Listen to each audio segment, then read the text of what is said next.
to 25 Sweetpeas. Today for you, I'm swatching the new Orly Wild Natured Fall Collection. It consists of 6 shades like normal, and they are available now.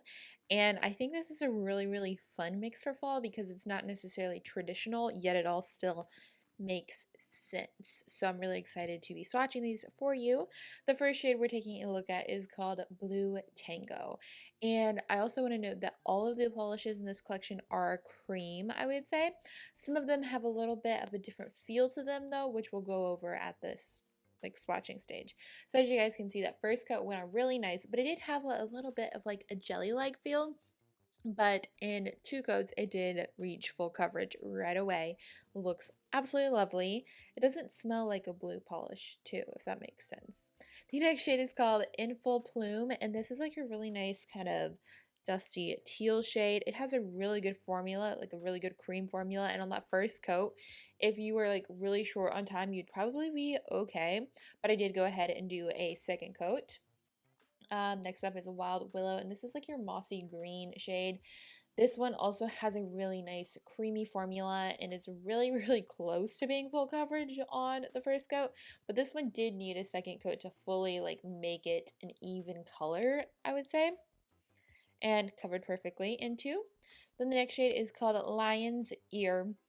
And this is very jelly-like, I would say. As you guys can see here, you can totally see through this polish on my first coat. You can see the mood of my nail, and if I had a nail line at the tip, you would be able to see that too.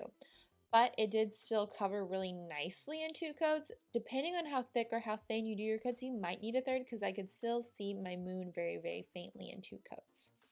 The next shade is called Bird of Paradise, and this one, out of all of them, its formula was a little finicky. Like the very first time I used it, it felt kind of clumpy, if that makes any sense. I think it was honestly possibly kind of hindered by traveling in different temperatures and such, because the second time I used it, which was for the video, it did cover really nicely in 2 coats. So that one you might have to play with. Make sure you roll around the bottle and shake it up before you use it. Then the next shade is called String of Hearts, and this is like your magenta shade, and this covered really nicely in 1 coat. I did go ahead and do 2, but again, in a pinch, if you only had time for 1, you could get by with that on this one because it does have such a nice formula. And here is a look at the full collection. I love how these line up next to each other. It feels like a fall rainbow, which is really nice because I'm not a huge like traditional fall color person, so I feel like this is a little bit of more my style. It's vibrant, it's fun, but also kind of has a seasonal transition feel to it, but also gives you a fun rainbow-like look. So that is officially it for this video. As I mentioned earlier, these are all available on the Orly website, and I will have that linked down below, and I think that covers it. So thanks for watching, and I'll talk to you all soon. Bye!